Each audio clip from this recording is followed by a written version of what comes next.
rutin yang kita laksanakan lah. Jadi itu saja. Terima kasih berkaitan Sidang Gabenor. Assalamualaikum warahmatullahi wabarakatuh. Thank you so much, Datuk Seri. Governor, would you like to close? So again, thank you everyone for your questions and for joining us in our first physical press conference in a very long time. So again, thank you, Dr. Seri Uzir and the team from Tourism, who I'm sure have worked through the Raya to make sure that the data is ready for release today, and also the team in Bank Negara Malaysia. Thank you for all your hard work. So to cap off the session, I would like to wish those celebrating Vesak a happy Vesak Day, and again for all of us, I hope that everyone had a chance to enjoy the long weekend. So I hope to see everyone again at our next press conference. So thank you. Thank you, Governor. That brings the joint press conference to an end. Thank you so much. It's good to see all of you again. Thank you.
Since we last met 2 years ago, hi.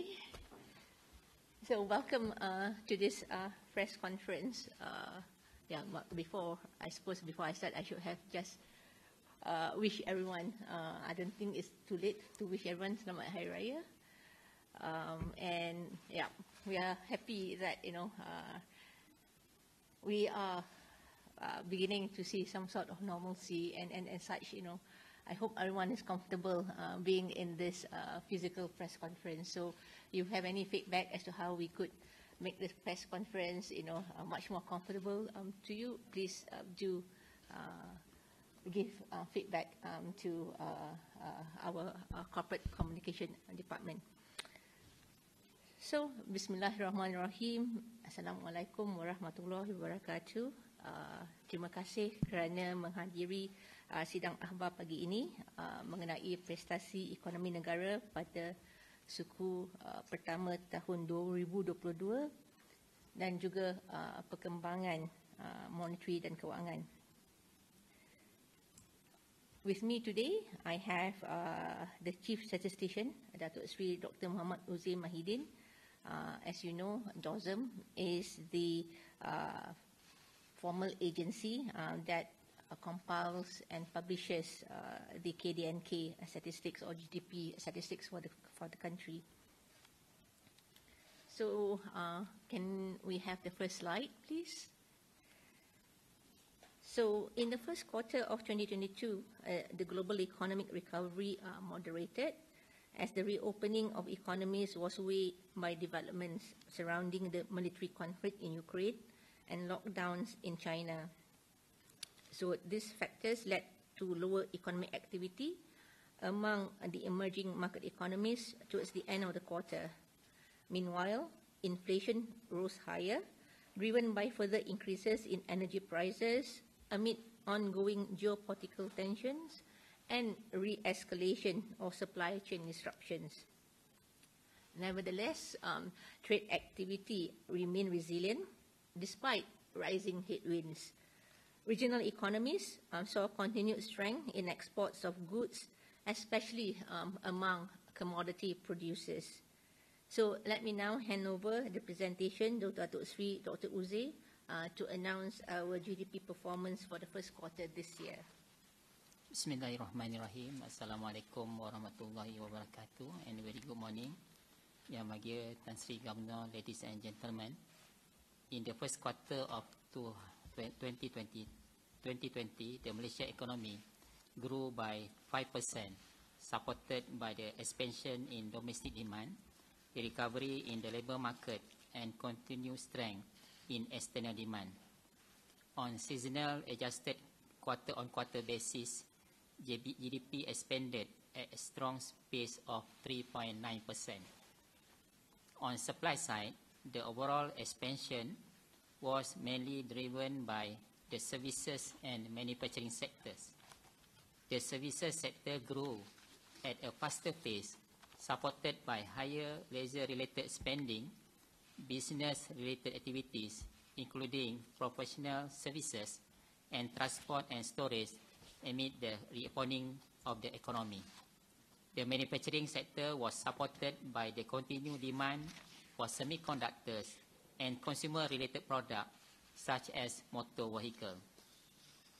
The agriculture sector registered a smaller expansion as all palm output was temporarily disrupted by heavy rainfall in the early part of the year.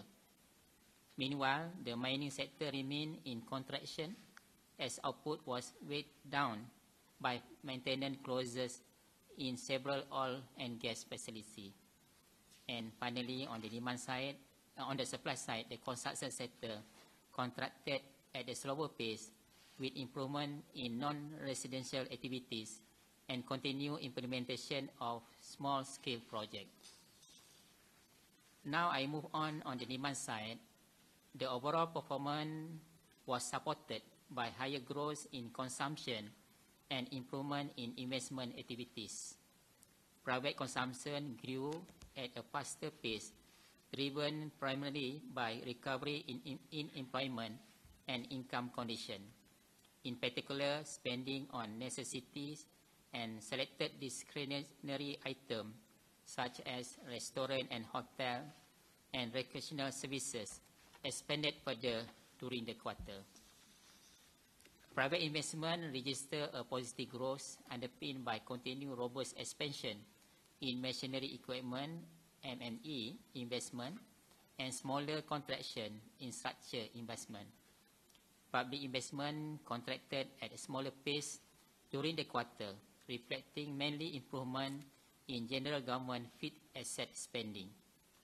Public consumption expanded further, driven by higher spending in supply and services amid support from COVID-19 related expenditure. Net export moderated as growth of import outpaced that of export amid strong domestic demand. The current account of the balance of payment narrowed to RM 3.3 billion or 0.7% of GDP, mainly on account of the lower goods surplus as import grew at a faster pace. The current account surplus in the first quarter of 2022 was mainly supported by net export of goods. The goods account registered net export of RM 40.5 billion compared to RM 51.8 billion in the fourth quarter last year. Meanwhile, the primary income account recorded a deficit of RM 20.1 billion as compared to RM 19.6 billion in the previous quarter, amid continued investment income accrued to foreign investors in Malaysia. In the financial account, net FDI inflows improved to RM 24.4 billion from RM 0.7 billion in the previous quarter.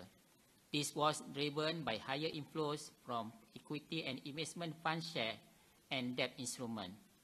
These investments were channeled primarily into the manufacturing sector and the financial services and wholesale and retail subsector. Before I hand over the floor to the Governor of the Bank Negara, I am pleased to inform everyone our three new release publication is on the GDP and also this one on the balance of payment as well on the IAP can be obtained from the dossier portal at www.dosm.gov.my. Thank you. Hand over to you, Sri Governor. Thank you, Datuk Sri Dr. Uzir. So moving on, the labour market has shown continued improvements as economic activity resumed.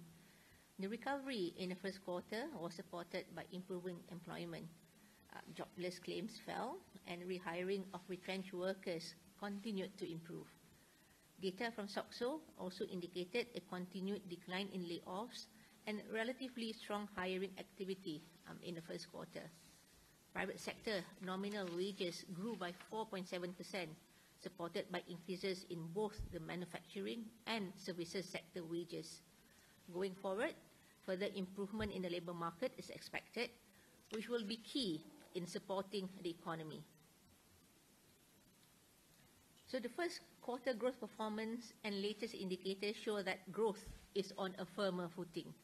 As shared during the bank's EMR release in March, we still expect the Malaysian economy this year to expand within the 5.3 to 6.3% range, driven by higher domestic demand and support from external demand.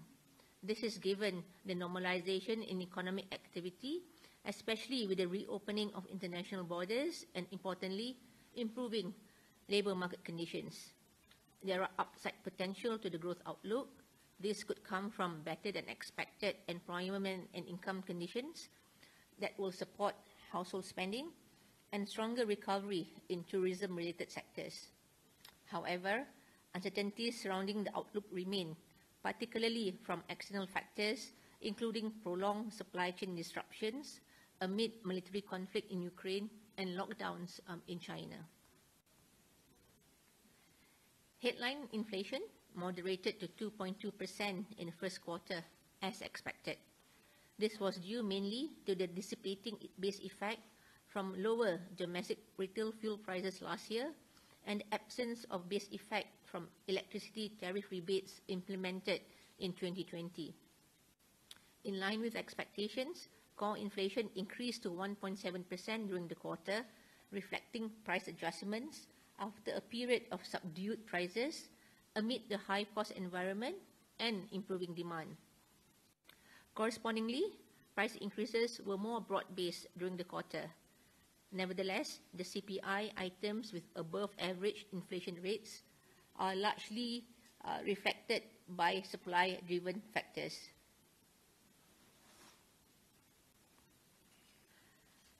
For 2022, headline inflation is expected to average between 2.2% and 3.2% for the year.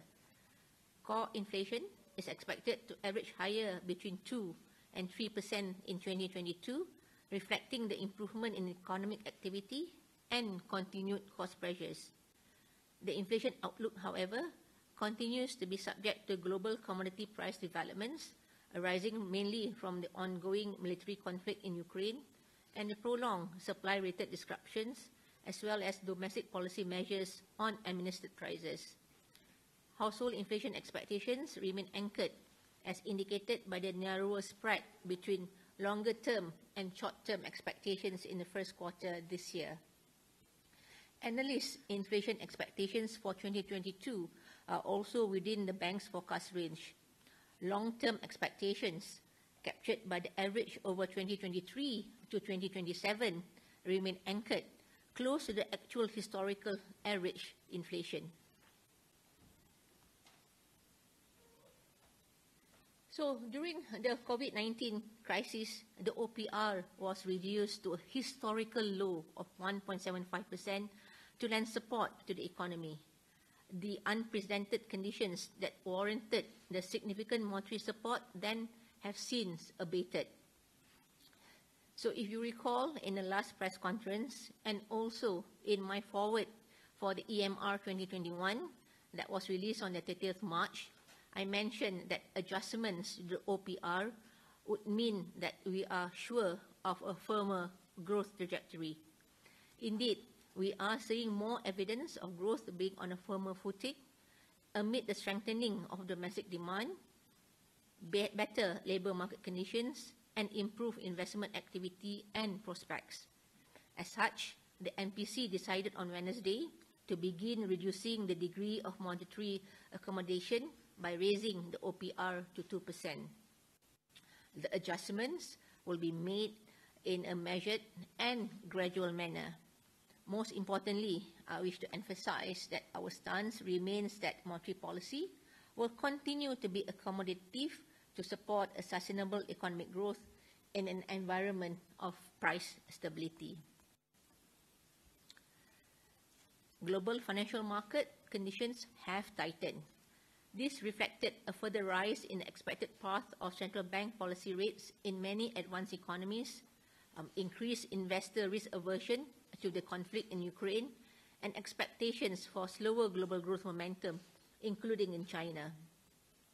These developments had also affected regional financial markets to varying degrees, depending on countries' exposure to commodities and their major trade partners.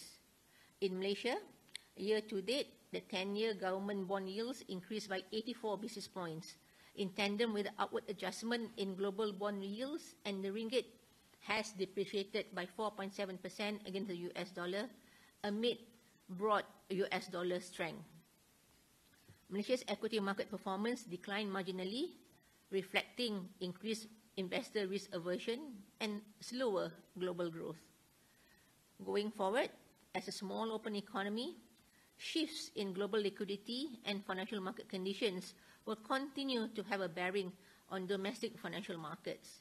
Nevertheless, we expect external spillovers to domestic financial intermediation to remain contained due to the bigger role of domestic and ringgit-based financing, the presence of well-capitalized banking sector, and greater FX risk management capacity in the onshore market. This will ensure that financing continues to support the economic recovery. In addition, Malaysia's external position remains resilient against external shocks. This is supported by, one, a sustained current account surplus, secondly, Malaysia's net creditor status, and thirdly, adequate international reserves. Notwithstanding these important external buffers, the bank continues to remain vigilant of the risk from disorderly financial market adjustments, and we stand ready to utilize our wide array of instruments in addressing any excessive volatility so that financial intermediation remains uninterrupted. Net financing grew by 4.5% as at the end of the first quarter. Outstanding household loan growth increased to 4.8%, with higher growth recorded across most loan purposes. Growth in loan disbursements remained robust amid forthcoming loan demand. Loan repayments also recorded higher growth. For businesses, working capital loan disbursements continue to record strong positive growth during the quarter. Outstanding investment loan growth also improved, reflecting growth in the SME segment. Financing by banks continued to support MSME MSME businesses, with outstanding financing to this segment expanding faster at a 6% pace year-on-year as at March this year. During the first quarter of 2022, disbursements and repayments continued on a strong momentum from the previous quarter, sustaining at levels much higher than pre-pandemic levels. By sector, disbursements for MSMEs have been forthcoming across major MSME sectors. The increase in the first quarter was mainly in the manufacturing sector and specifically wholesale and retail trade and restaurants and hotel under the services sector. Despite elevated credit risk in the current environment, the banking system remains well positioned to support household and business financing needs as the economy recovers. Banks continue to maintain prudent provisioning practices to account for higher credit risks. Further additions to provisions are likely to be more modest given the sizable buffers already built up and continued support for more vulnerable borrowers. This is also supported by healthy liquidity and capital buffers to absorb potential losses and preserve the lending capacity of banks. So let me now conclude the briefing. Growth expanded by 5% in the first quarter of 2022, driven by domestic demand amid further recovery in labour market conditions as economic activity resumed with the easing of containment measures. Growth for the year will continue to be supported by private sector spending amid the reopening of international borders and recovery in labour market conditions. Headline inflation for 2022 as a whole is expected to average between 2.2% and 3.2%, while core inflation would trend higher to average between 2 to 3%, reflecting improvement in economic activity amid higher costs. In the meantime, targeted policy measures and assistance will continue to provide support to vulnerable businesses and households. So I have come to the end of the presentation. We would be happy to take questions from the media. Thank you. Thank you, Governor Shamsiah. Before we start the Q&A session, just to remind you, if you wish to get the presentation slides and the press release, you can do so via the QR code. And do note that it's embargo at 12. So before we start the Q&A session, just some housekeeping, three housekeeping announcements. To do this in an orderly fashion, we will group the questions to three segments. The first segment is on the economy and monetary stability, followed by financial stability, and then we will keep questions for others so that we can group it. The second one, to manage time, we will take a couple of questions together. We know there's a lot of interest today. And the third one is that you will see a couple of mic runners around, so if you want to ask the question, raise your hand, and my colleagues will get to you. And when doing so, please state your name and the media in which you are affiliated with. To that end, can we start questions on monetary stability and economy? One over there, please. Hi, Madam Governor. Jason here from Newsrise. Before I ask my question, can I just take this opportunity to give a feedback to the central bank? First, I'd like to comment about the timeliness of recent statements. Let me give you a concrete example. The monetary policy was sent after the embargo, so perhaps the central bank could look into improving the timeliness of the statements. And for another example is that the annual report and the financial stability report and so on, well, we were only given 2 hours to go through hundreds of pages. So, I mean, it impedes us to our ability to ask proper questions. And that's also not discounting those that have to do graphics, videos, and whatnot. So perhaps I hope that central bank can improve on the timeliness of its communications. Yep. Thank you for the feedback. And the press conference is not the only avenue for you to ask questions. So like I said, our doors are constantly open, so you can approach us anytime. So thank you again for the feedback. Okay, and my question is, can I just get the seasonally adjusted quarter-on-quarter growth for the first quarter? 3.9%. 3.9. Okay, and I think it was in our chart. The first chart. Oh, I must have missed that it. Datuk Uzir, yep, Datuk Seri Uzir mentioned, yep, okay, on this chart.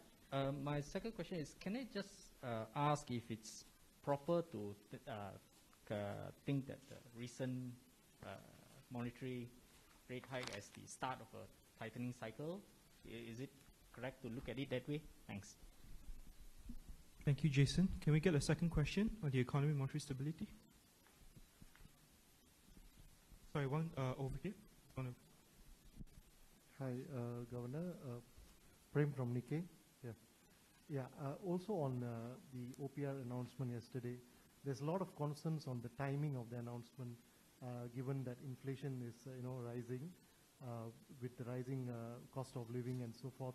There are a lot of uneasiness among the people. So could you reflect on the timing of the announcement and what is the justification for it? Thank you. Okay, thank you. We will probably take one more if there's anyone. At the front over there, Alif.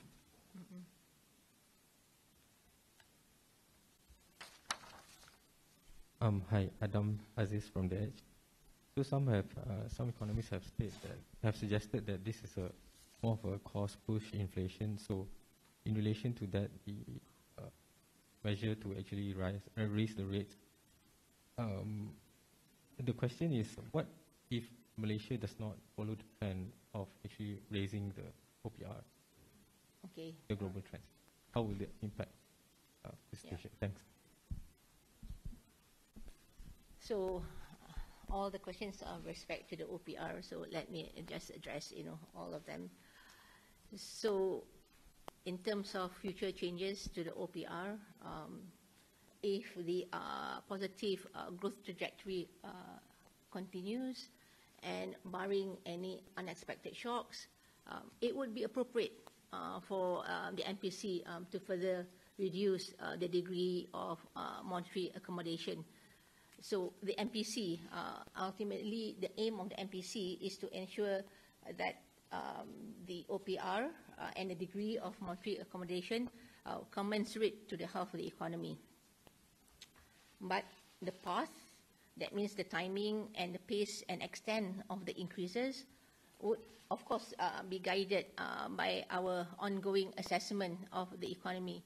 So we will continue, the MPC will continue to closely monitor incoming information and developments that could materially change the baseline projections, as what we have always been doing all this time. So I must also stress that it is very important that we calibrate our monetary policy gradually now to avoid having to be aggressive down the road, which is the case in other central banks that are coming out from very low policy rates. So any adjustment, let me again reiterate what we had mentioned in the MPS. Any adjustment would be measured and gradual to support a sustainable economic growth while ensuring price stability. So turning on to your questions, adjustments to OPR affects both depositors and lenders, borrowers alike. So while the higher OPR may affect the borrowers through higher loan repayments, it will also benefit savers via higher deposit returns. So the higher deposit returns will also encourage savings for individuals to rebuild their financial buffers, which have been infected from the COVID-19 crisis. So, but at the same time, we do recognize that there could be some pockets of the household would require assistance. And targeted loan repayment assistance is still there. Borrowers have multiple channels to engage with either the banks or the KPK to work out, a much more workable loan repayment schedule that will meet their financial circumstances. And we also have, the Bank Negara funds that are still available that will assist, SMEs in this targeted segments. So when we reduce the OPR to historical low, the analogy that I would like to have is, when someone, gets COVID. When someone gets COVID, sometimes they enter the ICU, right? And they require a lot of assistance. And that was the case with the economy. At the height of the pandemic, the economy required unprecedented support. And that was why OPR was reduced to such historical level. But when the patient recovers, and gets out of the ICU, They may not be in the pink of health, but they still require assistance. They require rehabilitation. They require physio. They require rest. And some of them would be painful. But at the same time, this kind of treatments will help the patient get better. And the same thing goes to the OPR also. So the OPR needs to be recalibrated with the realities on the ground. And what are the realities on the ground? The economy is on a firmer footing. There's improvements in the labor market. So it is appropriate for us to recalibrate the degree of monetary policy accommodation. Another analogy that I would like to perhaps share is about a car going uphill, and that was akin to where the economy was. So when your car is going uphill, what you will do, you press on the accelerator and not press on the brake, right? But when you reach the peak of the hill and and the car is about to accelerate, you don't keep on pressing on the accelerator.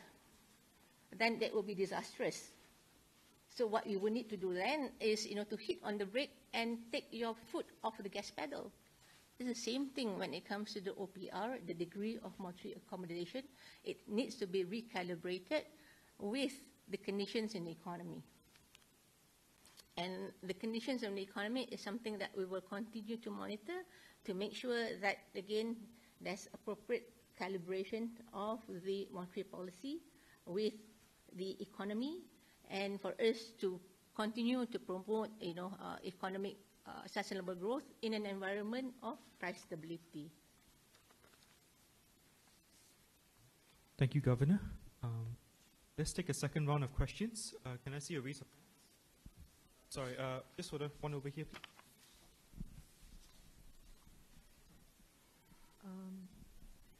Thank you, Madam Governor. How sure are you of a firmer growth trajectory? I think some people in the market might not be citing the ringgit, say that they might not be as certain. What can you say to convince them? And also, is the bank concerned with diverging monetary policy in some of the neighboring countries? Can't hear you quite. Yeah. Is the central bank concerned with diverging monetary policy in some of the regional countries here, even as the Fed seems adamant to add another 1%? And what is the bank's comment on expectations of OPR being at 3% by end of 2023? Is that what normal? Is that the path, the pace that the central bank is looking at? Thank you. Thank you. Perhaps we will just take from one more on the other end. Alif. Hi. Shafiqa from The Age. So has BNM done the sensitivity test on the impact of the rising rates on household, businesses and corporations?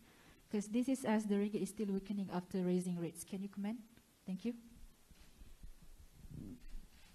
Mr. Governor, we have about 4 questions. One on the outlook on the growth, our confidence in growth trajectory, our concerns on divergent interest rates, and whether OPR will be at 3% at the end of the year, and also the impact on 2023. Sorry, 2023. My bad.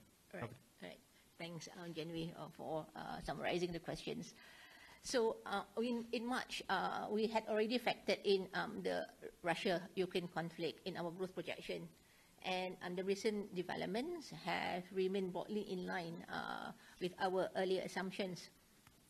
So the additional factors about the resurgence of COVID-19 and the lockdown in China especially, this will weigh on global growth. But as we have seen, the number of cases in China has been come down, and the Chinese authority has announced a number of policy measures to cushion the impact of the lockdown on the Chinese economy. So we are confident that there will be that rebound in economic activity once the economy reopens. So although the downside risks have risen on the global front, we are confident of the growth trajectory, and we do not see a risk of any recession in Malaysia. So growth, like what I said, would be driven mainly by domestic demand as we transition into the endemic phase.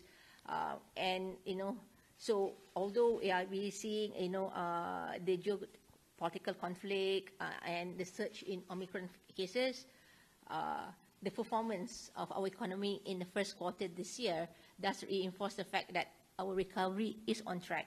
So, and with the reopening of the economy, we saw further improvement in domestic demand, especially private sector spending, and our export sector continues to grow at double digits. So, secondly, the reopening of the international borders is expected to drive tourism activity further. Tourist arrivals, according to my statistics here, have more than tripled in the first 2 months this year compared to the same period last year. At the same time, we are also seeing an acceleration in airport passenger traffic since October last year. And the recent data show that this has surged by 5 times year on year.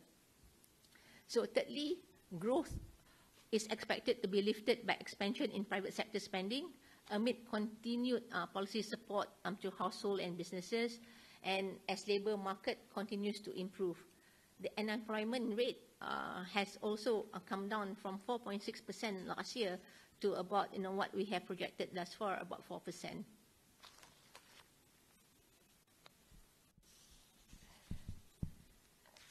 So what was the second question? Sorry, the second question is the concern on any divergence, interest rate differentials from the... Yeah. So again, our monetary policy decision would be guided by what these recent developments mean to our outlook to risk to growth and inflation. The ringgit would continue to be market determined, and a flexible exchange rate will help us adjust to changing global economic and financial developments. And this will also cushion the domestic economy from adverse global market conditions. So as you can see from the chart, our ringgit movement has been broadly in line with the movements of other regional economies.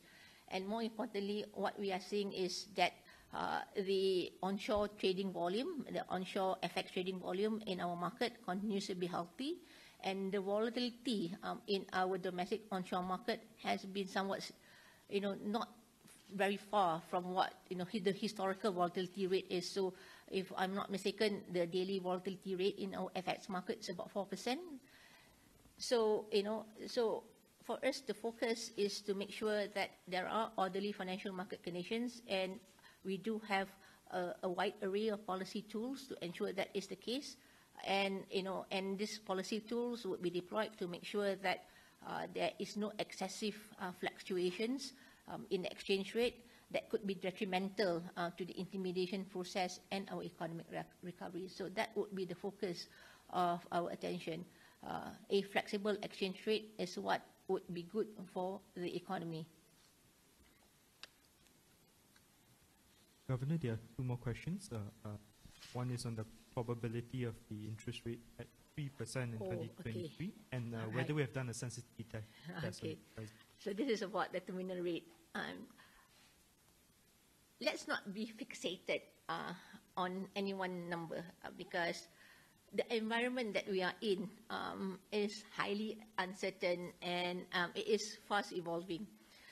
So because of this, arriving at one neutral rate may not be helpful because, this neutral rate could change over time depending on the environment. So again, let me say what we are doing currently is to remove the excess monetary accommodation. So there continues to be spare capacity in the economy, and that's why, the monetary policy will continue to remain accommodative. So I can only, say again, the extent and pace of the rate increase would depend on how strong the economy would continue to grow and the impact it will have on inflation. So we will not rule out completely that the pace of adjustment would not change. For example, any acceleration of the economic momentum that is driven by excessive demand may likely necessitate such actions.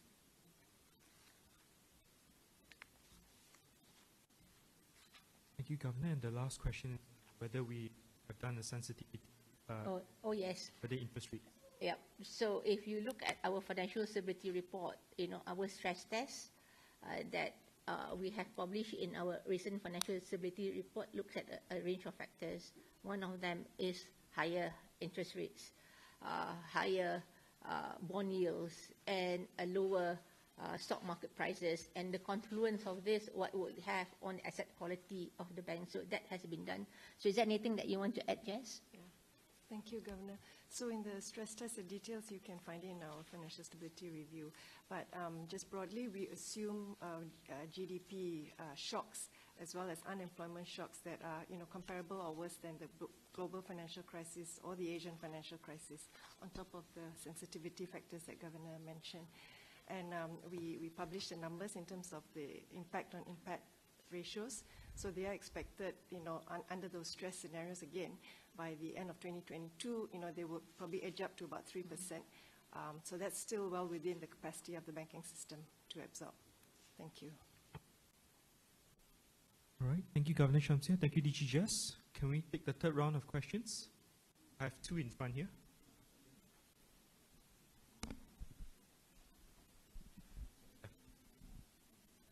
State your name and... Saya Manu dari Harian. Nak tanya mengenai pendirian Bank Negara, mengenai cadangan repack ringgit, dan satu lagi untuk inflation. Apa saya advice daripada Bank Negara untuk rakyat lah dalam kawalan. Pasal pegging of the ringgit, ya? Yes, about pegging of the ringgit and what's the okay, advice on right. carrying inflation. Thank you. All right. Hi, Rosanna from Reuters. For Datuk Uzir, can I just double check that the current account surplus is 3 billion or 3.3 billion? And for the Governor, could we get some of your thoughts on the lockdowns in China, whether, I know you mentioned a little bit earlier, but whether you think that this is also an opportunity for Malaysia, given the supply disruptions from China? Thank you. Okay. Do we want to take one more question from the other? Okay, Governor, thanks for the answers earlier. So, as I mentioned earlier, on some of the views, of course, growth is on a firmer footing, but that some of the economists view that this is the cost-push inflation. So, I wanted to check if you agree with that view, and you also mentioned that there are policy tools to address. So what are some of the examples of these tools that the government can implement? The assumptions surrounding what? There's a cost-push inflation. Oh, okay. Yeah, and so what are the policy tools that the government can utilize? Thanks. Okay. So, Governor, if I can summarize to bucket it. So we have a question on the pegging of the ringgit, and we have a question on the lockdown in China. And then we have both clumped the inflation together and whether we agree it's a cost-push inflation and if there's any policies to address it. And then to Datuk Sri Uzir, it's on current. Yep. Okay. Governor. So with respect to the exchange rate, we have consistently emphasized that a flexible exchange rate is the most appropriate policy choice for our circumstances. And as what I had elaborated in the Bernama interview, a flexible exchange rate buffers the economy from adverse effects arising from economic shocks, and it also preserves Malaysia's competitiveness under challenging global conditions. So pegging the ringgit will not be in the best interest of Malaysia. It will have substantial risk and trade-off. For example, we would need to mirror the monetary policy of the country we are pegged against. So, for example, if the Fed were to raise its policy rate by 2%, we would have to follow suit to maintain the peg. And we would lose our monetary policy independence in this case. And Malaysians, in this case, would have to bear the higher borrowing costs, even though the economy is weaker than the US. We would also have to resort to capital controls. And all this would be necessary to ward off speculative pressure to the ringgit. We have to acknowledge that the key factor that attributed to our ability to successfully peg the ringgit in 1998 was the capital controls that was introduced then, which came at a cost. So maintaining a peg is a very costly policy because it will also take up a sizable amount of our reserves, especially during stress conditions. And this ultimately would weaken our external resilience. So applying a peg would have detrimental impact to investor sentiment, affecting not only FDI coming into Malaysia, but it would also likely exacerbate capital outflows from Malaysia. So while, again, Bank Negara, we do not target any level of exchange rate, we are in the market to ensure that there are no excessive volatility in the exchange rate and the conditions in the financial markets continue to be orderly. The next question is on impact of China. Yeah. So I think in the impact China is something that we have already factored in terms of our growth forecast, and that's why we are not changing our growth forecast, our forecast with respect to growth or inflation at this juncture. So, and when it comes to the cost push yes, inflation, cost push inflation, yes. So I'm going to get, Rashid or Jess or Sean to come in. Thank you, Governor. Just to add, in terms of the cost push inflation, I think what the government has done more on the short-term measures in terms of like the price administration, price control, as well as in terms of the subsidy, and also in terms of the rebates that is addressed in terms of cost push inflation at the moment. But of course, I think these are short-term measures. There are many long-term measures that must be done as well. For example, in terms of increasing income level of the people, that will help in terms of the long term. All right. Thank you, DG. If I could add on Governor, on inflation, I think as we keep stressing that these rising prices and higher inflation is a global phenomenon. I think Malaysia is not unique in that situation. But what is different in currently is that the price pressures in Malaysia is relatively moderate and subdued compared to other countries. And when we look at it, what contribute to this? These relatively moderate price pressures that we are experiencing. We acknowledge there are pockets where price pressures are higher, but on general, especially on food prices, we see this through the CPI, through the data that have been released on a monthly basis by our tourism. But in general, we are relatively moderate in terms of the price pressures. And why? Why is this? One is, given the Governor elaborated just now, is the state of our economy. There is still some slack in our economy. For example, while our unemployment rate has moderated, but it's still above the so-called long-term unemployment rate of around 3.5% that we have been experiencing before. The other one is that we have price controls, especially on fuels, on other food items. This helps to moderate the price pressures on the population, on the public. Of course, I think we have also written quite extensively in our reports about what needs to be done to address some of the pressures in prices. While subsidies, while price controls are short-term fix, we need to look at other ways to address this in a more permanent basis. And we have written this extensively in our report. Yep. Thank you. Yep. Thank you, DGMO. Datuk Seri Uzir? Okay, if you got the current account balance, if we can go on the slide number 6, actually the numbers of the current account balance for the Q1 is 3.0 billion. It's about 0.7% to GDP. As compared to Q4, is about 15.3 billion, is about 3.6% to GDP. And I would like to also elaborate more on this. And if we look at with the opening of our border, we see that if we look at the Mohd forecast, it's about 2 million arrival of the inbound tourism. But based on the long-term time series, the inbound tourism is about 27 or 28 million a year.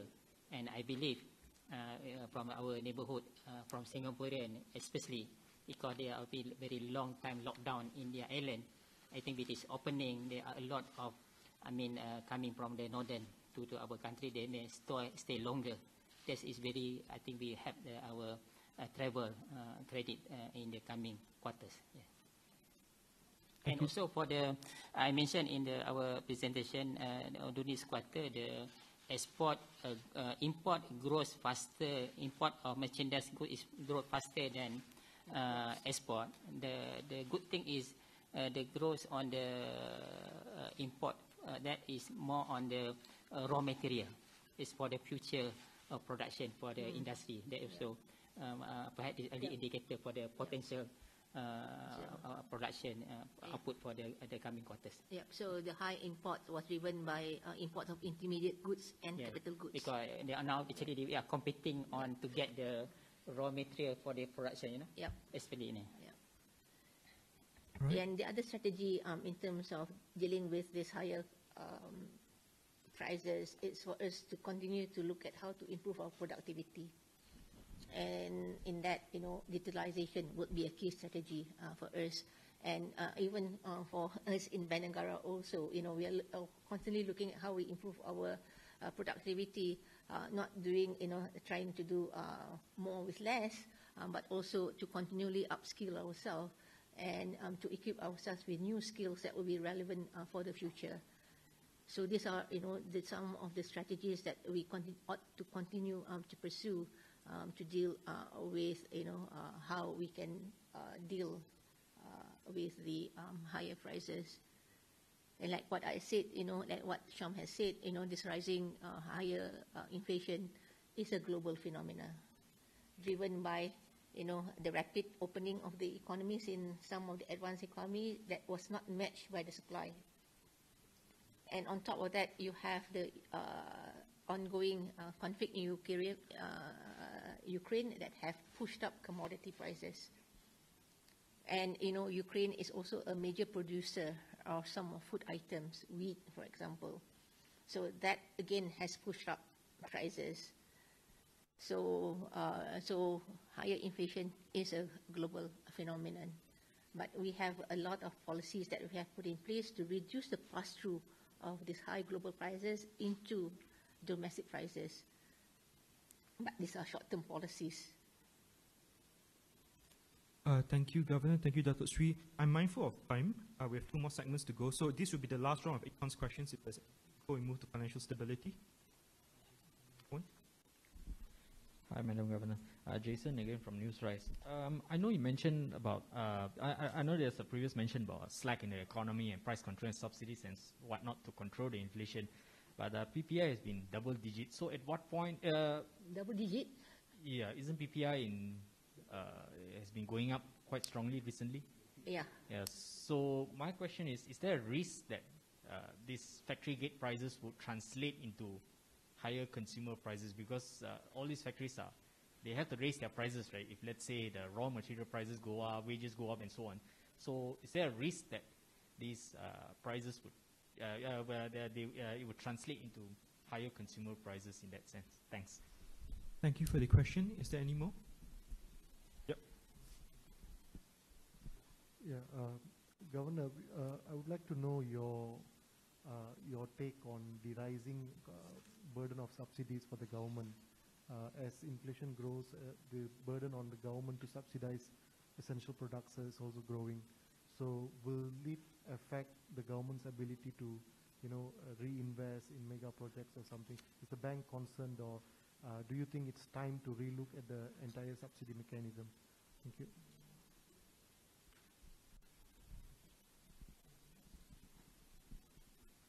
Okay, I think that will be, Governor, we have 2 questions. One on consumer pass-through prices, and the other is an impact on the fiscal policy. Yep. So, Sham, you want to take on that?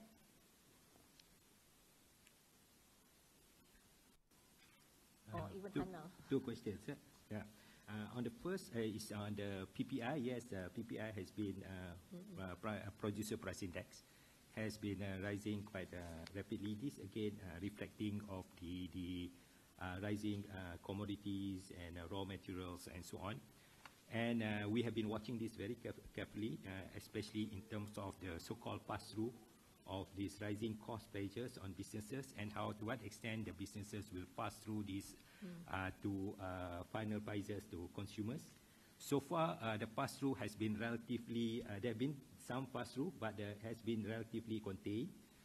Nevertheless, we continue to watch this carefully, because I think at the end of the day, what from Bank Negara perspective and from a monetary policy perspective is to ensure that inflation will not get out of control, including the inflation expectations, which we actually which Governor touched in the presentation.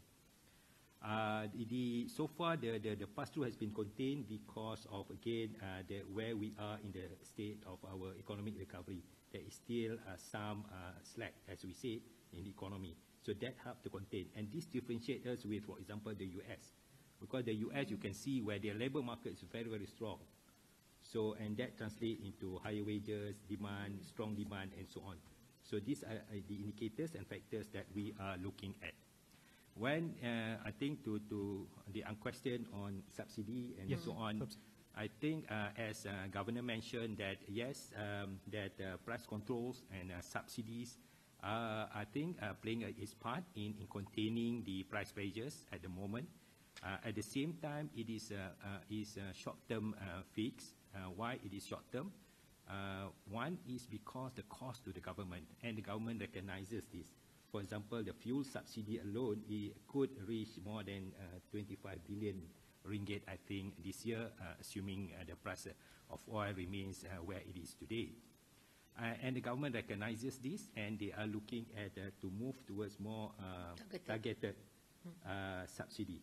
Because I think it's very important to remember that, for example, in terms of the fuel subsidy, the subsidy actually benefits the relatively high income group, because they tend to drive cars of higher capacity and all that. While the intention of the subsidy is to actually should help the vulnerable groups, the low income, and so on. So a targeted subsidy is a way, I think, to move forward. Then the other thing is, of course, we also have to look at in terms of how we could broaden our tax base, tax revenue, because the tax base of the country has in fact been coming down as a percentage of GDP. This is something that the government is aware and needs to be carefully looked at. Of course, GST has been brought up, and Bank Negara's view on GST is out there. We are supportive of GST. Of course, we need to think about the timing of the introduction, which again will be taken into account by the government. Thank you. Okay, that concludes the first segment on the economy monetary stability. And now let's move on to financial stability. Any questions on financial stability?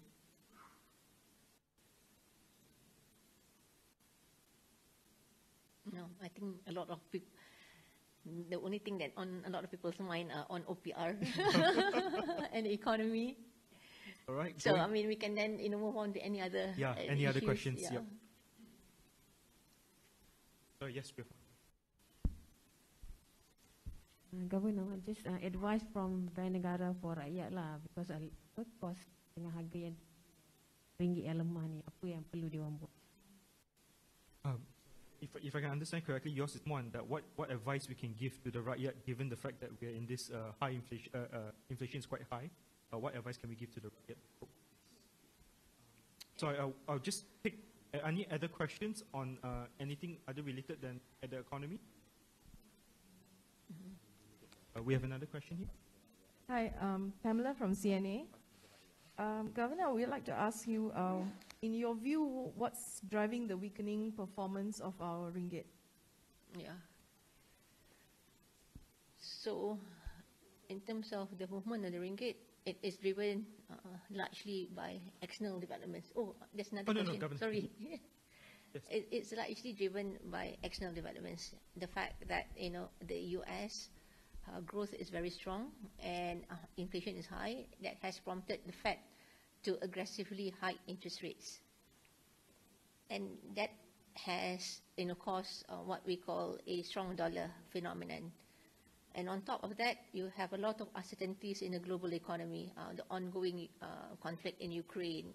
There's also uncertainties with respect to China.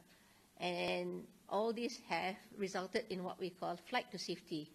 So in my Bernardo interview, I did say that, there is this one index that we track called the VIX index, which is the fear factor.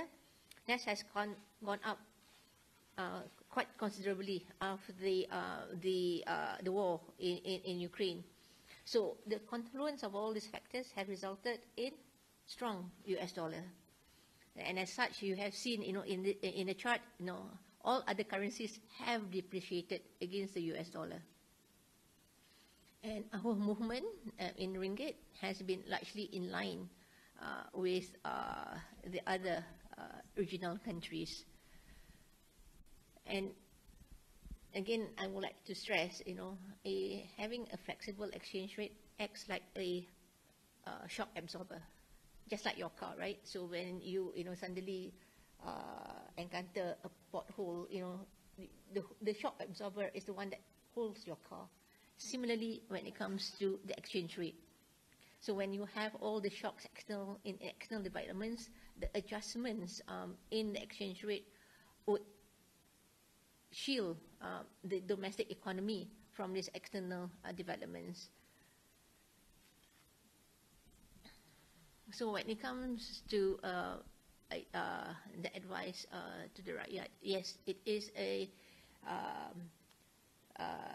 difficult situation, but the economy is improving.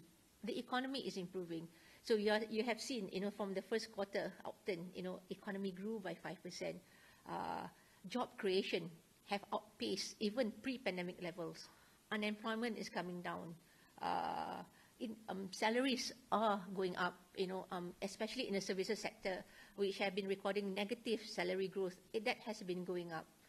So with the higher economic activity, improving labor market, that will improve the capacity of the household to deal with the rising prices. And for Bank Negara, what is important is for us to make sure that there is price stability, so that this growth momentum can continue to be sustained over the short and medium term. Thank you. Sorry, let me go to that hand. Thanks. Is this a cost push inflation? And if yes, what are the measures needed to be taken to address it? Thank you. Cost push inflation, sorry. Governor Cindy from The Edge, just to follow up on what you said on the ringgit, does the bank think are there more other factors at play, given that it's rather odd that the ringgit is weakening despite oil prices being strong? Can the central bank share a bit of more thoughts on that? Thanks. Any other questions? So we have one at the front. Alif? So, Amir from FMT. Given the diverging monetary policy within the central banks, is there any concerns on like hot inflows, money outflows or inflows?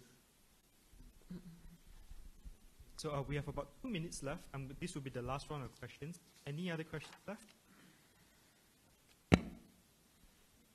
Okay, so Governor, we have three questions. One is on the other factors affecting ringgit and why ringgit is weakening despite the fact that oil prices are high. So we have the other one on outflows, and the other one is the supply cost push.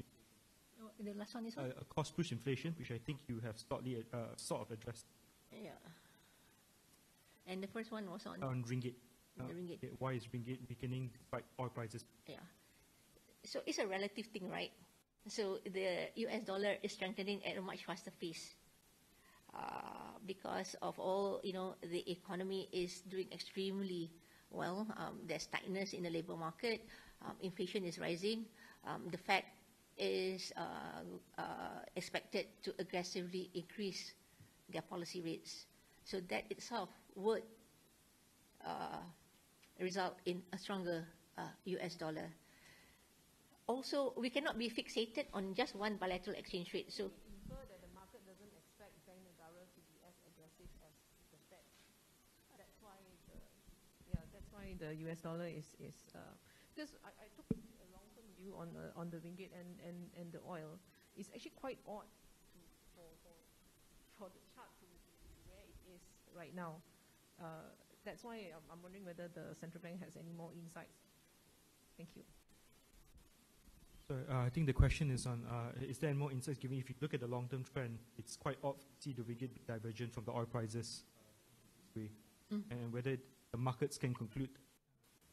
Yep. I was just about to call Adnan to come in. Yep. Yeah, thank you. What I think we can say is that these factors that influence the ringgit will change over time. So we saw in the past that oil prices were a strong factor, maybe back a couple of years ago. But today, given the change in the some of the trading relationships, some of the production value chains, we are more. I think Governor has mentioned that some of these factors, we are more probably developments in China are strongly relevant as compared to oil prices right now. And again, these factors could change in the maybe once China returns back, China's economy picks up again, then the factors will once again change. So I think what's driving the ringgit weakness, Governor has already mentioned, but again, perhaps oil prices may not be that strong a factor at the moment compared to these other factors that are in play. And it's not just oil prices. CPO is also high, rubber prices also high. A lot of the commodities that we export are also high. But again, the dominant factors are probably right now is the rate adjustments in the developed markets, in particular in the US and China, the China factor. Thank you. Thank you, Governor. Yeah. And even some of the commodity currencies that we are seeing, they have also depreciated as much as the ringgit. So it's not something that is peculiar to Malaysia. Aussie dollar, for example, has depreciated by 4.5% and is a commodity producing country. Canadian dollars have depreciated by nearly 3% also. So thank you, Governor. The other question is on, are we expecting any outflows given the financial markets are dynamic, so we would expect, there will be periods of volatility, there will be periods of outflows, there will be periods of inflows. What is important is to make sure that, there's orderly conditions in the financial markets. And that's what we have seen. So that's what I had shared earlier on when you look at the volume of trading in the FX market. In spite of us having these bouts of volatility, that the volume of trade in the financial markets have continued to be healthy. Volatility has not spiked. It has been around the historical average, about 4%. So to me, that would be the thing that we should monitor, whether these flows would be destabilizing on the domestic financial markets. And so this is something that Bank Negara will continue to monitor and manage to make sure that there is not that excessive volatility and the financial market conditions continue to be orderly.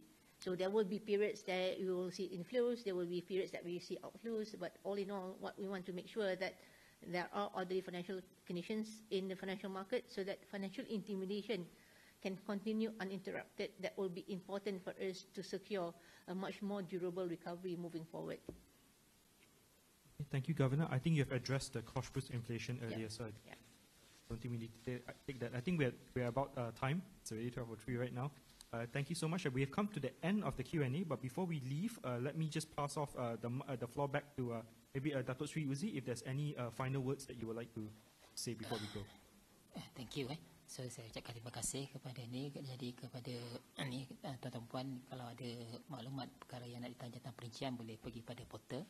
Cuma satu yang saya nak maklumkan, pada 29 hari bulan ini kita akan menghasilkan satu lagi major strengthen in our subsidy system bila kita nak melancarkan 600 publication statistik berkaitan setiap Dewan Undangan Negeri yang akan membantu kita punya ahli Dewan Negara dan ahli Parlimen untuk mengetahui apakah sosio-ekonomi yang berlaku di kawasan yang mereka wakili. Itu akan kita adakan pada 29 bulan. Di dalam itu akan ada data-data bagai sosial dan ekonomi yang mana kita tahu pengukuhan sistem statistik negara dan juga pemantauan sosio-ekonomi perlu dibuat daripada peringkat yang lebih kecil lah. So data-data dari peringkat daerah juga kita hasilkan, dan juga kita akan ada Sustainable Goal Seminar, dan juga kita sekarang sedang melaksanakan survey berkaitan dengan gig ekonomi untuk sektor makanan di samping survey-survey rutin yang kita laksanakan lah. Jadi itu saja. Terima kasih berkaitan Sri Gabenor. Assalamualaikum warahmatullahi wabarakatuh. Thank you so much, Datuk Sri. Governor, would you like to close? So again, thank you everyone for your questions and for joining us in our first physical press conference in a very long time. So again, thank you Dr. Sri Uzir and the team from tourism, who I'm sure have worked through the raya to make sure that the data is ready for release today, and also the team in Bank Negara Malaysia. Thank you for all your hard work. So to cap off the session, I would like to wish those celebrating Vesak a happy Vesak Day, and again for all of us, I hope that everyone had a chance to enjoy the long weekend. So I hope to see everyone again at our next press conference. So thank you. Thank you, Governor. That brings the joint press conference to an end. Thank you so much. It's good to see all of you again. Thank you.